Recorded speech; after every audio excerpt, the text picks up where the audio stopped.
Bismillahirrahmanirrahim. Assalamualaikum warahmatullahi wabarakatuh. Alhamdulillahirabbil alamin alladzi an'ama 'alaina bi ni'matil iman wal islam walladzi arsala rasulahu bil huda wa dinil haqq liyudhhirahu 'ala dini kulli huwa kafa billahi shahida. Asyhadu an la ilaha illallah wahdahu la syarikalah wa asyhadu anna Muhammadan 'abduhu wa rasuluh alladzi la nabiyya wa la rasula ba'da. Hadirin ikhwatu iman jemaah Majelis Tafsir Iliyin, mudah-mudahan senantiasa diberikan ketenangan, kedamaian dan ketentraman Allah Subhanahu wa taala. Alhamdulillah, kajian tafsir pada kesempatan ini membahas surat Al-A'raf ayat 137.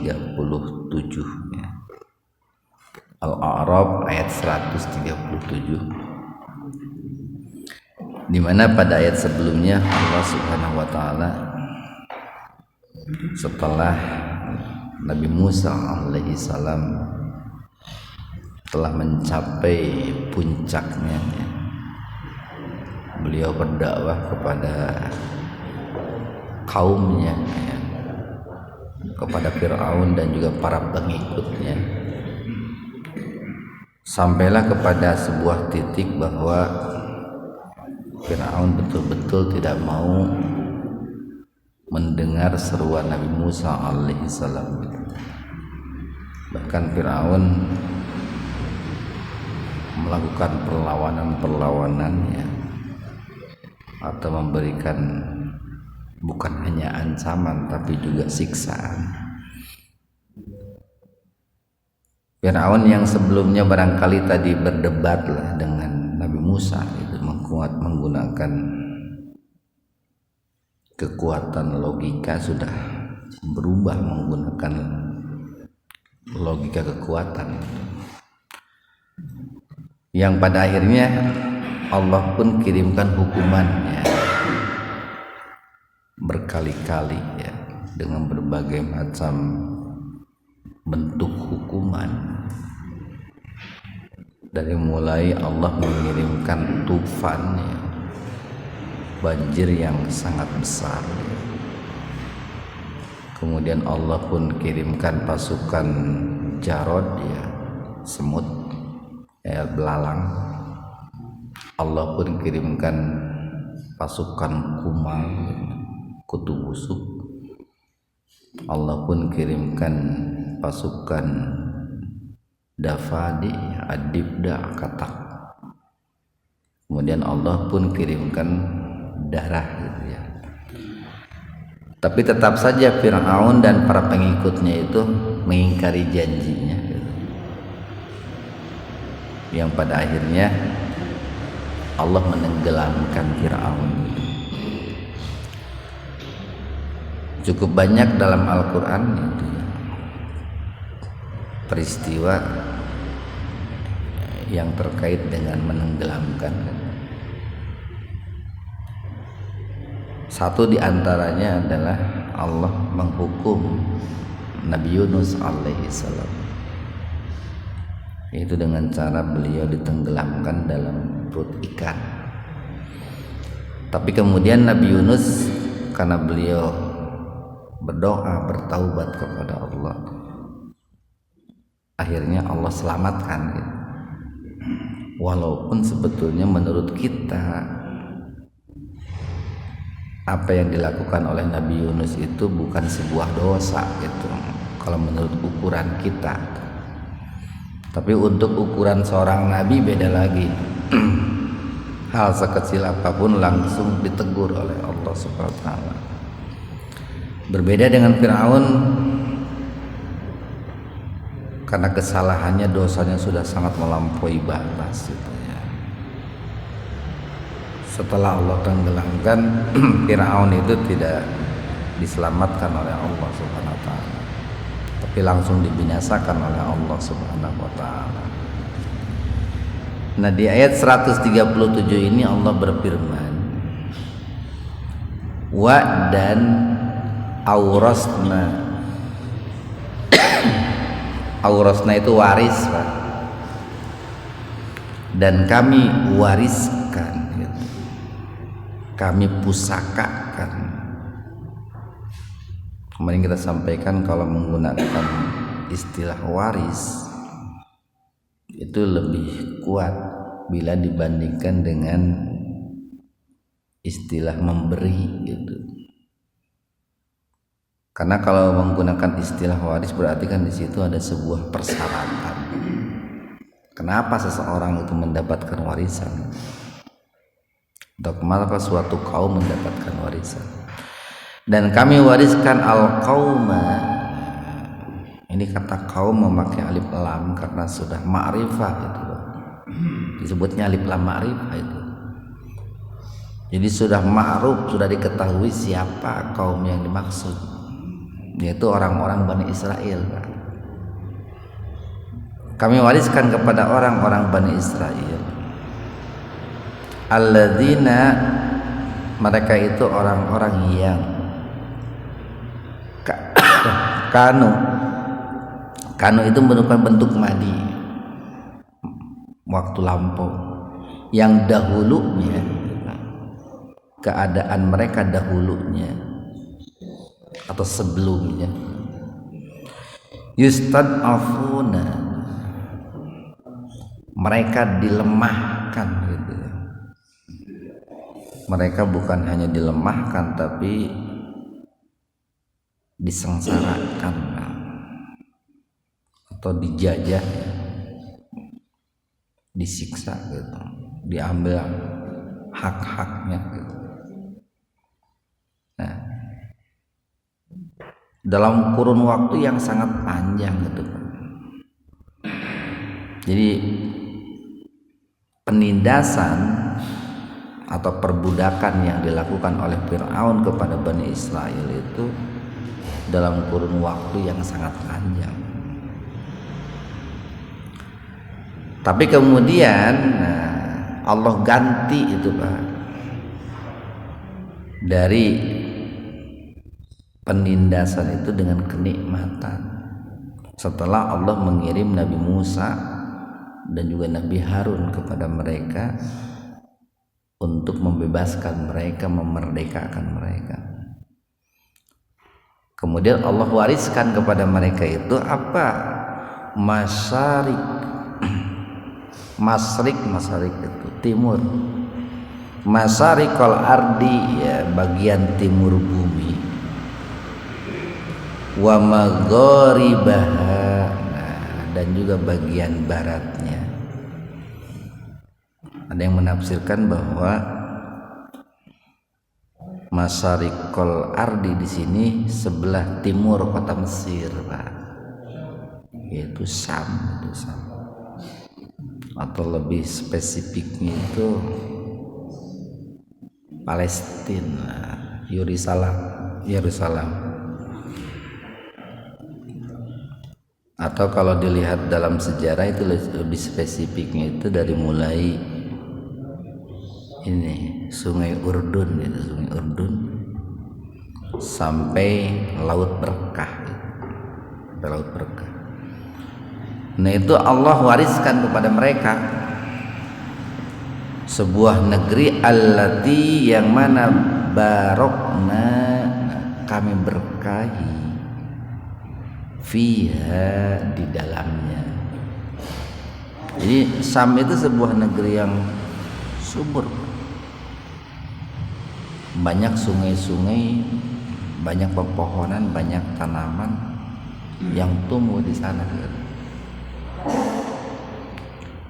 Ya, walaupun sebetulnya lamun dibandingkan dengan Indonesia lebih subur Indonesia itu. Untuk ukuran Timur Tengah itu Syam itu termasuk daerah yang sangat subur.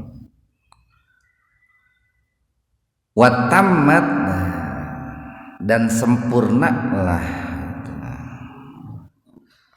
Ini kata sempurna menggunakan kata tamat itu merupakan sebuah isyarat bahwa kenikmatan yang Allah berikan kepada mereka itu sangat luar biasa. Dan sempurnalah kalimatu rabbika, kalimat Allah al-husna, yang sangat baik. Maksudnya ketetapan Allah, janji Allah itu betul-betul terlaksana. Untuk siapa? Ala Bani Israila, untuk orang-orang Bani Israel. Bima, disebabkan sobaru, mereka bersabar. Pada hulunya dengan kesabaran mereka, dengan perjuangan mereka, dan juga dengan mengikutinya Nabi Musa pada saat itu, Allah tolong tuh, Allah selamatkan orang-orang Bani Israel itu. Mereka pernah menjadi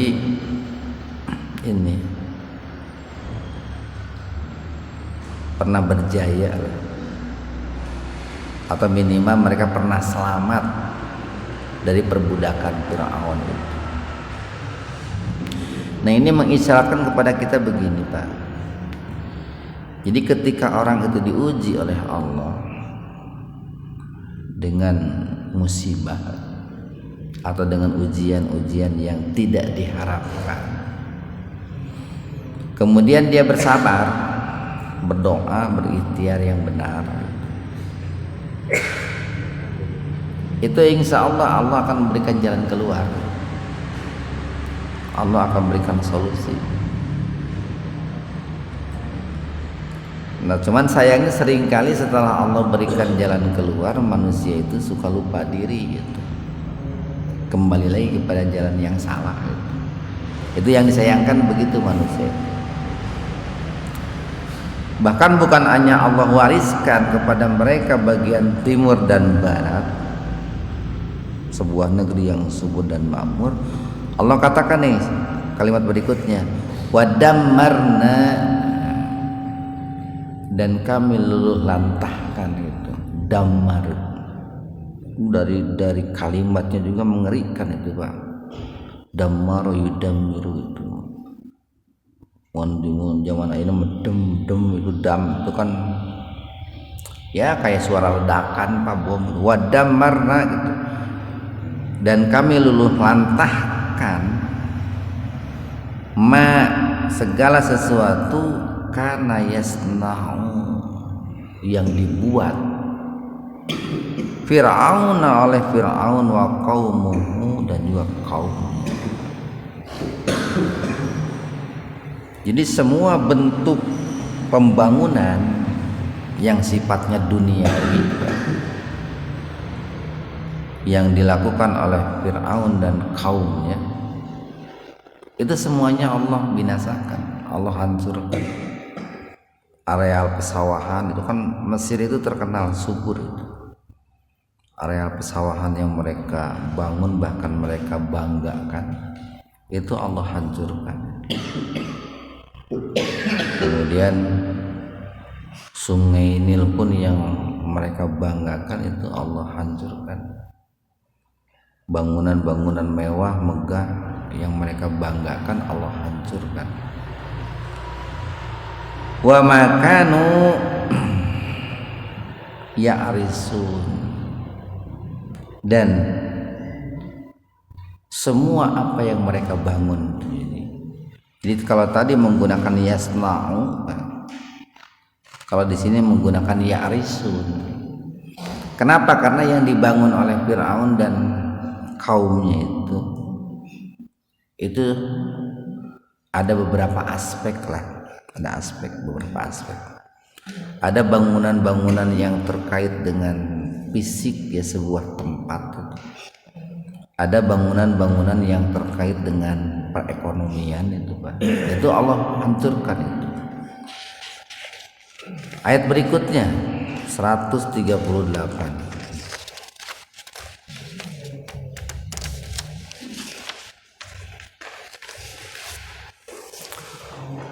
Wajawazna, jawaz itu boleh gitu.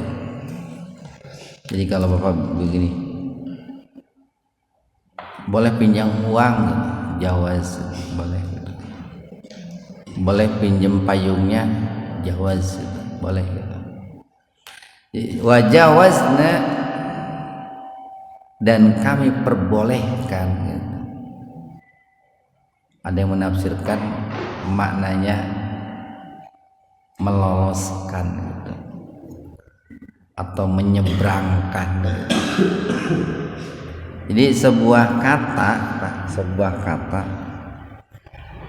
itu bisa dimaknai sesuai dengan konteksnya. Kalau konteksnya di laut, jawaza itu bisa dimaknai dibolehkan berlayar gitu. Kalau konteksnya umpamanya di darat, diperbolehkan berjalan gitu Pak. Itu sebuah kata itu terkadang seperti itu. Jadi wazawazna, dan kami perbolehkan bi Bani Israil, terhadap orang-orang Bani Israel, al-bahra, menyeberangi lautan gitu. Itu kan kalau dibaca dalam ayat lain kisahnya,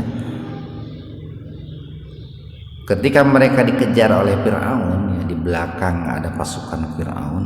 Itu kan Nabi Musa itu pergi meninggalkan Mesir beserta orang Bani Israel kan di malam hari itu Pak. Malam hari, ya namanya juga kan melarikan diri Pak, dalam rangka membebaskan. Tapi kemudian berita itu terdengar oleh Fir'aun, sehingga dilakukanlah pengejaran besar-besaran oleh Fir'aun dan pasukannya. Nah, ketika di depan ada laut, di belakang ada pasukan Fir'aun, pada saat itu orang-orang Bani Israel sempat cemas itu. Wah, kita ini akan celaka, kita akan ketangkep.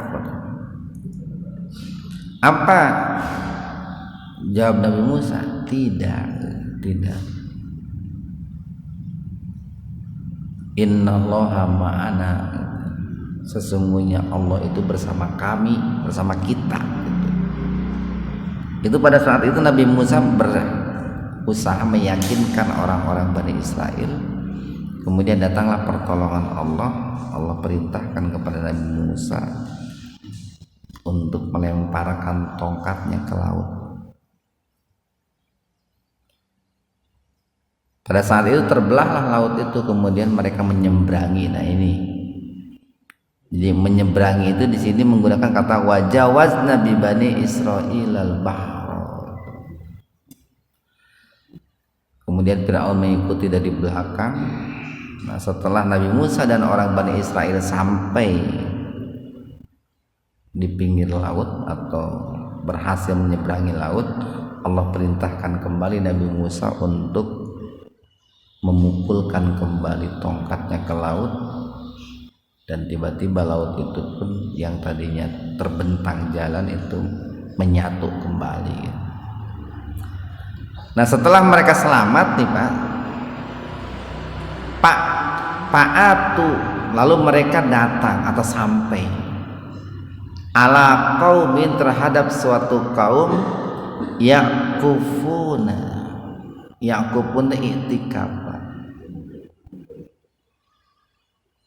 dalam arti mereka menyembah gitu, menyembah. Kan i'tikaf itu berdiam diri. Orang yang menyembah berhala itu identik dengan orang yang sedang beribadah gitu. Kan ada kalanya umpamanya tangannya disimpan di atas dada begitu. Ada kalanya orang yang menyembah itu mengangkat tangan kayak orang berdoa, kan begitu. Jadi tiba-tiba mereka itu sampai kepada suatu kaum yakufuna, yang menyembah ala asnamin, kepada berhala-berhala, ala asnamin lahum, kepada berhala-berhala mereka. Ada yang menyebutkan bahwa berhala di sini adalah ini, Pak. Jadi kalau Fir'aun itu kan menyembah matahari gitu kan. Kalau di sini berhala-berhala yang terbuat dari ini, dari material biasa, ya terbuat dari batu, dari semen gitu. Kalau mereka orang Bani Israel berkata, ya Musa, wahai Musa,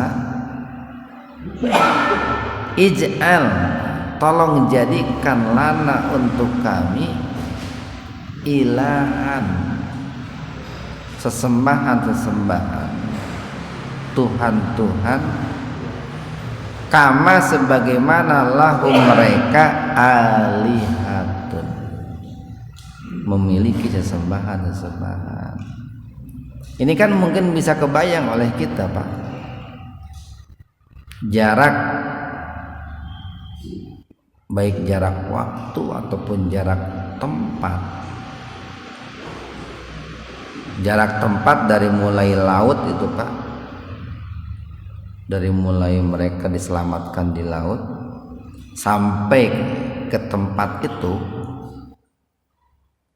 atau kalau dikaitkan dengan waktu, ya mungkin tidak akan sampai bertahun-tahun, Pak, sekalipun berjalan kaki gitu. Itu dari tepian laut itu, laut mati itu, sampai ke tempat itu kan tidak mungkin memakan waktu bertahun-tahun, paling juga kalaupun lama ya berbulan-bulan. Menunjukkan waktunya kan belum lama itu, Pak. Belum lama mereka itu menyaksikan mukjizat yang sangat luar biasa yang Allah berikan kepada Nabi Musa, dan mereka melihat langsung itu bagaimana ularnya Nabi Musa, bagaimana Nabi Musa tangannya bisa mengeluarkan cahaya, bagaimana Nabi Musa dengan izin Allah bisa membelah lautan. Itu belum lama karek cikeneh menjadi bahasa orang karek kamari gitu. Tapi tiba-tiba mereka itu meminta kepada Nabi Musa sebuah permintaan yang konyol macam orang, yaitu meminta dibikinkan patung sesembahan seperti yang mereka lihat pada kaum yang mereka temui gitu. Persis sekian lama negara kita itu dijajah gitu, Pak. Masyarakat Indonesia juga sabar gitu. Mereka berdoa, berikhtiar, berjuang mati-matian bahu membahu demi kemerdekaan negara Indonesia. Allah pun utus itu, Pak, para ulama, para kiai, para pahlawan itu. Cukup banyak tuh, Pak, ulama-ulama yang Allah utus di Indonesia pada zaman pra kemerdekaan itu. Ahli tafsir cukup banyak tuh. Tuh kalau dari Aceh itu ada kan namanya Abdul Rahub As-Singkili yang menulis sebuah kitab tafsir pertama di Indonesia itu, Pak. Turjuman Al-Mustafid itu. Di Jawa Barat itu Nawawi Al-Bantani itu. Nawawi Al-Bantani. Beliau yang menulis kitab tafsir Al-Munir itu, yang sering dikenal dengan tafsir Marah Labid itu. Sempat juga menjadi imam di Masjidil Haram. Bahkan beliau menyelesaikan kitab tafsirnya kan di Mekah, kemudian tafsirannya dikirim ke Indonesia. Banyak tuh ulama-ulama pejuang kemerdekaan itu.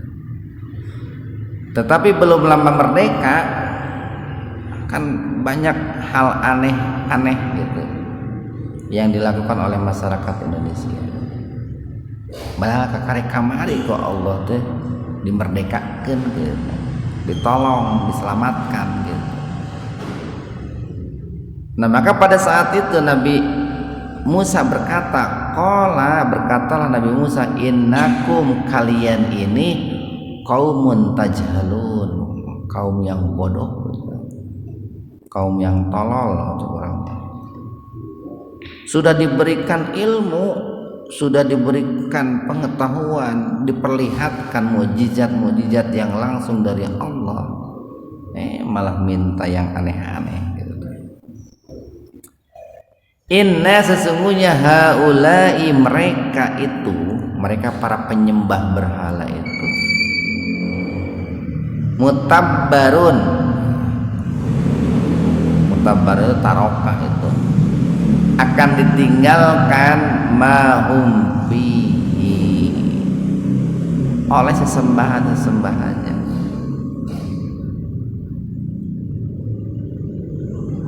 Wa batilun dan mereka akan batil, sia-sia, nggak ada gunanya, nggak ada manfaatnya.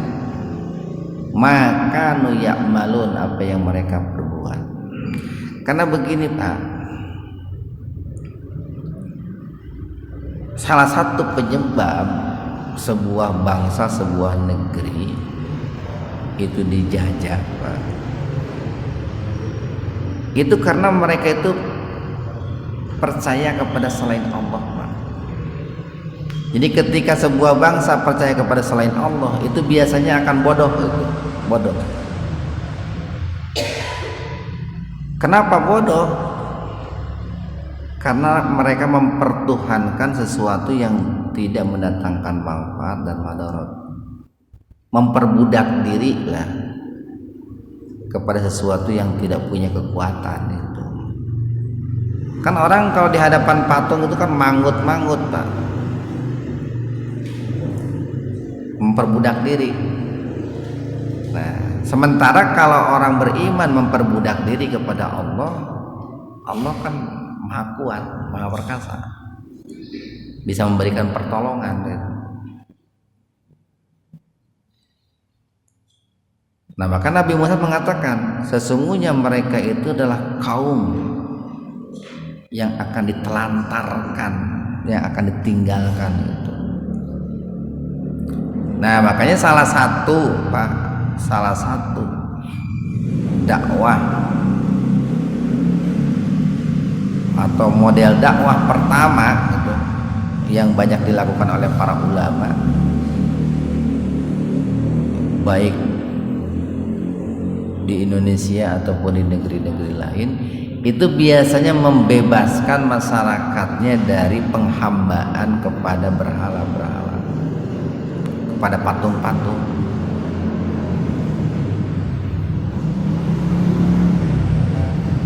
Ayat 140, qala, berkatalah Fir'aun, apakah ghairallahi, selain Allah, abgiku, yang aku carikan,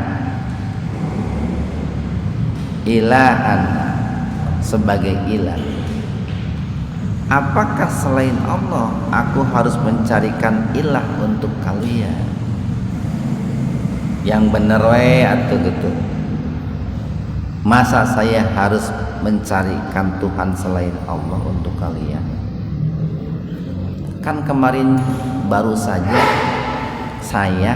kita ini ditolong oleh Allah, diselamatkan oleh Allah. Allah berikan banyak mukjizat-mukjizat kepada kita gitu, melalui tangan saya ini. Wa huwa, padahal dia Allah, faddalakum, telah mengistimewakan kalian, alal alamin, atas manusia di dunia ini. Wa'id, dan ingatlah 141, anjainakum, kami selamatkan kalian, min ali Fir'aun, dari Fir'aun dan para pengikutnya. Nah, diajak mengingat kembali itu Kan kamari teh ente baru juga ngomong kita ini akan ketangkap, kita ini akan binasa. Di depan lautan, di belakang pasukan Firaun. Sama ingat-ingat kita. Dulu Pak di zaman Rasulullah ada juga itu sahabat-sahabat di Madinah. Di dalam hadis dikatakan tuh, di ketika Rasulullah dan para sahabat itu melewati suatu kaum, di situ ada kaum yang orang-orang musyrik itu, orang-orang musyrik yang memiliki tempat penyembahan namanya Datu Anwat. Datu Anwat. Di situ mereka biasanya menggantungkan sesuatu dalam rangka membahasain mah ngalap berkah gitu. Jadi digantungkan tuh Pak, biasanya pedang-pedang, perisai-perisai itu digantungkan tuh di Datu Anwat oleh orang musyrik itu. Biar punya kekuatan, biar sakti gitu. Pada saat itu ada beberapa orang sahabat ya, yang tentulah keimanannya belum bagus, keilmuannya belum bagus, meminta kepada Rasulullah seperti permintaan orang-orang Bani Israel kepada Nabi Musa, wahai Rasulullah, bisakah kami dibuatkan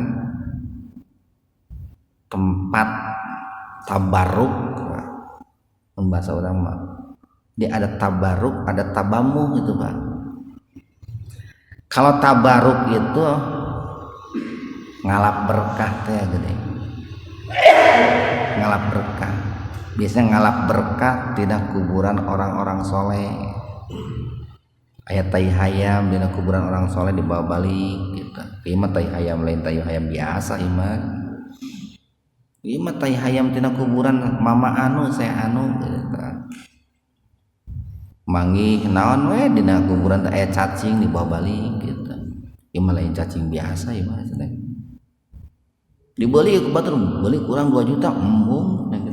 Mau. Itu ngalap berkah itu. Ai tabamuh. Nah. Tabamuh itu biasanya berkaitan dengan benda-benda mati, benda-benda mati. Kalau tabaruk itu dengan tadilah dengan sesuatu yang hidup, atau lebih dekatnya tabaruk itu ya tadi meminta keberkahan, minta doa lah. Suka ada orang di kuburan itu minta didoakan oleh orang yang mati, tabaruk. Kalau tabamu umpamanya manggih naon di kuburan lah itu tabamu. Apa jawab Rasulullah itu? Kalian hampir saja menyerupai orang-orang Bani Israel ketika meminta kepada Nabi Musa dibikinkan patung-patung berhala-berhala. Ditegur itu oleh Rasulullah itu, ditegur. Nah di kita baru saja merdeka gitu, terus ngelakukan kemusyrikan dari. Padahal salah satu rahasia kenapa Indonesia itu merdeka, karena waktu itu perjuangan para ulama Indonesia membebaskan manusia Indonesia dari penyembahan, perbudakan kepada berhala. Kan banyak tuh pada abad-abad itu para wali itu kan, para ulama itu banyak. Setelah mereka itu keimanannya, keislamannya bagus, lalu mereka berjuang bersabar, Allah merdekakan. Begitu. Kita lanjutkan. Jadi ingatlah ketika Allah menyelamatkan kalian dari Fir'aun dan para pengikutnya, yasumunakum su'al adab, di mana mereka menimpakan kepada kalian siksaan yang sangat buruk sekali itu. Bagaimana bentuk siksaannya? Yuqatiluna. Mereka membunuh abana'akum, anak laki-laki kalian. Wa yastahyuna, dan mereka membiarkan hidup nisa'akum, anak perempuan kalian. Tapi tentu mereka membiarkan hidup anak perempuan bukan dimuliakan, melainkan ya diperlakukan dengan tidak baik, dijadikan pelayan-pelayan, dijadikan pemuas syahwat mereka. Wa fi dzalikum, dan pada yang demikian itu balaun, itu merupakan ujian. Jadi orang-orang Bani Israel melihat suatu kaum yang menyembah berhala, itu merupakan ujian keimanan bagi mereka. Apakah mereka akan tetap teguh dalam keimanannya, atau mereka itu akan keluar dari keimanannya itu. Balaun merupakan ujian mir rabbikum adim, dari Rabb yang maha agung. Nah, mudah-mudahan ada manfaatnya untuk kita semua. Subhanakallahumma bihamdika asyhadu an la ilaha illa anta astaghfiruka wa atubu ilaik. Assalamualaikum warahmatullahi wabarakatuh.